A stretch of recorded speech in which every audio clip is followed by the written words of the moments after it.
In this video, we're going to discuss about the concept of species in taxonomy and systematic botany, in plant morphology and taxonomy of angiosperm. So, concept of species, morphological, biological and phylogenetic, we're going to deal with these. First, before going to in the topic, we must know what is the definition of species, and we have discussed it that species is the basic unit of classification.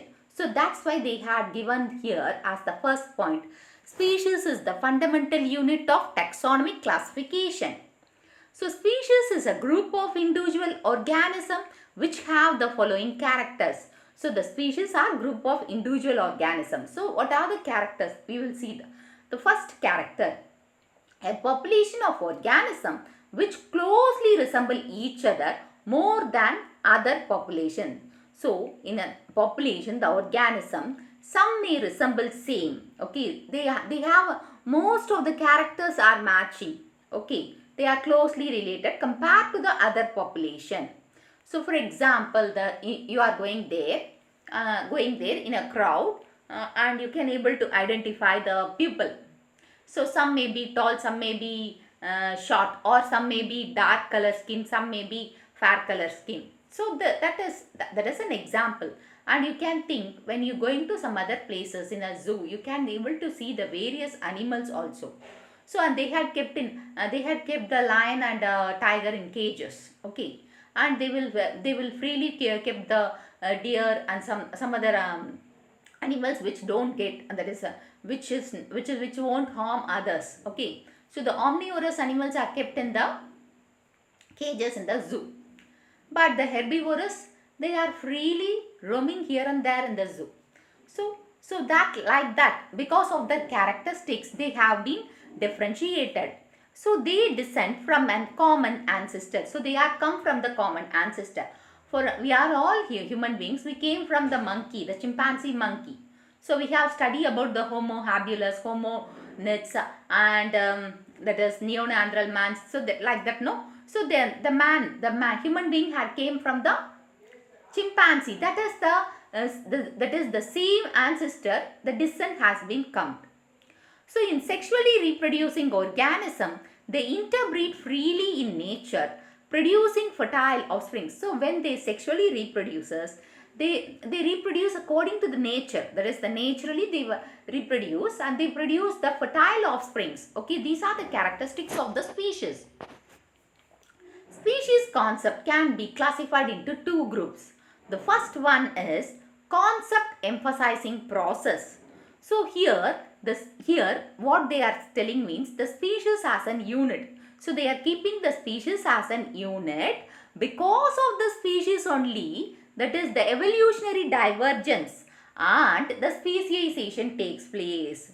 So the species is the basic unit, and as well as the evolution takes place at the species level only. Okay, so because of that, the evolutionary divergence and speciation based on the geographical area, the speciation will be differ from each and every, even we the human beings. You can see the some variation between the Japanese and we. So the Japanese will be short and their face will be somewhat like that, the Chinese people, and same way the Sri Lankans. So there is some, and even you can able to see the different colors of the equator region people.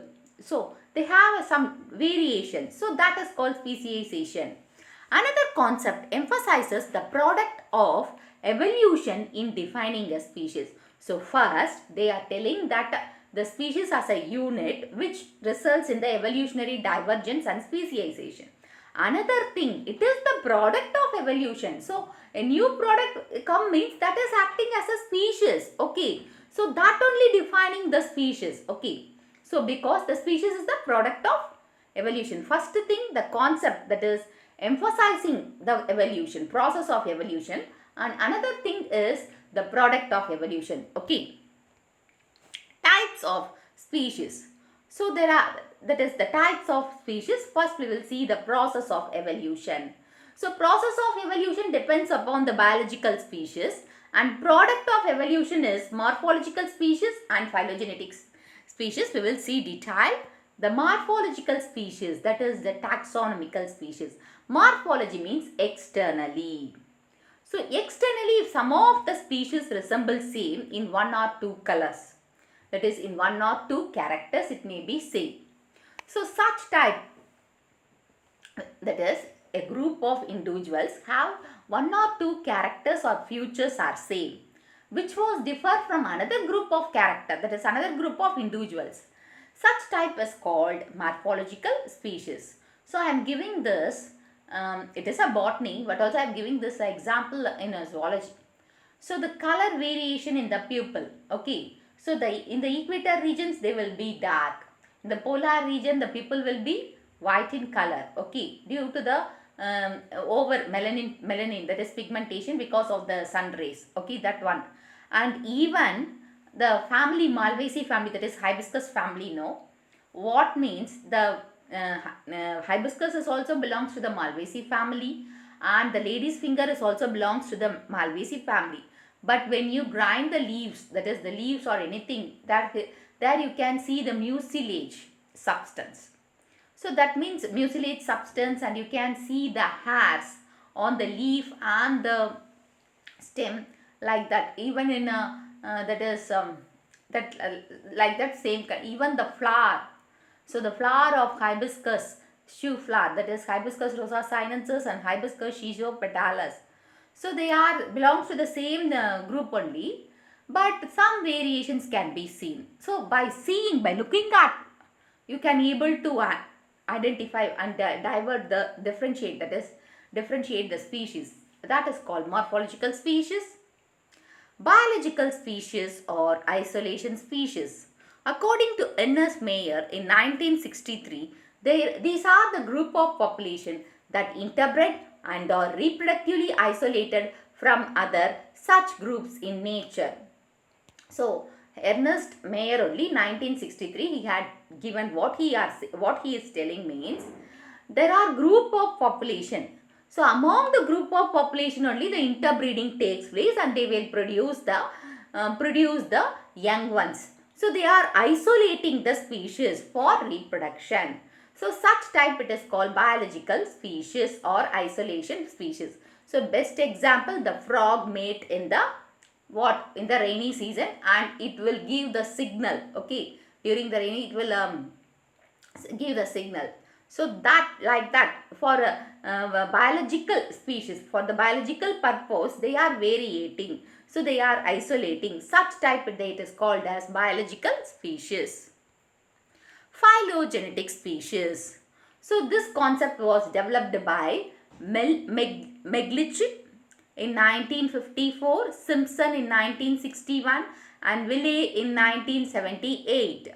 So Willey only defined the phylogenetic species as evolutionary species is a single lineage of ancestor descended population which maintained its identity from other such lineages which has its own evolutionary tendencies and historical faith.